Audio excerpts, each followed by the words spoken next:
What's up guys, it's Leroy with Happy Trailers. Today I'm going to show you how to remove the side rails on your PJ utility trailer.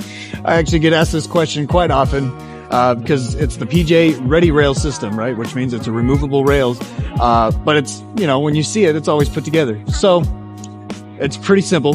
It sounds exactly how it is. You can remove the rail system and all you need is a ratchet and a 9/16 socket, or if you're lazy like me, you can use an impact. So if you'll look at the rail system on PJ Utilities, you'll notice that every rail is in a stake pocket. So you can see some bolts kind of hidden up underneath here on the rails. This is part of the front rail piece, and then there's two side rail pieces. And at the bottom of every one of these stakes, it's going to be a little bolt. So these are your 9/16 nuts. You just take it off every point, and you can remove either just one side or the whole rail system, depending on your needs. Say you need to load up something like a pallet right here with a forklift. You can make that happen just by removing this one rail.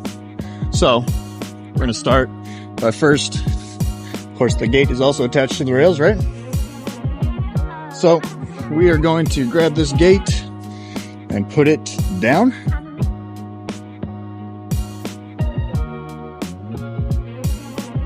That way we're ready to go. All right, starting here in the back.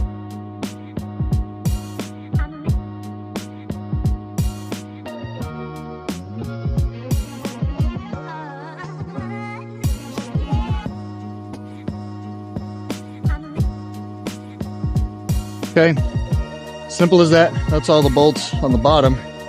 But then don't forget this one that's kind of hiding up here, attaching the side to the front rail.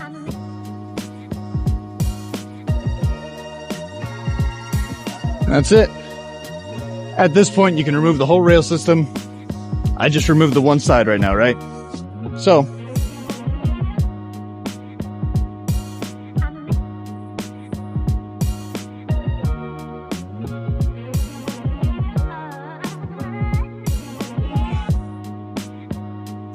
just like that. So here's a modified version of the PJ Utilities. Like I say, if I just wanted to load up a pallet of something, I could do it just like this and be ready to go and still haul safely down the road. You still got all your tie down points. These are just specific for the rail system. Of course, if you ever need to put it back, just do that same process in reverse order and you're back to full-blown utility style. Hope this helps. Thanks for watching. See you for the next one.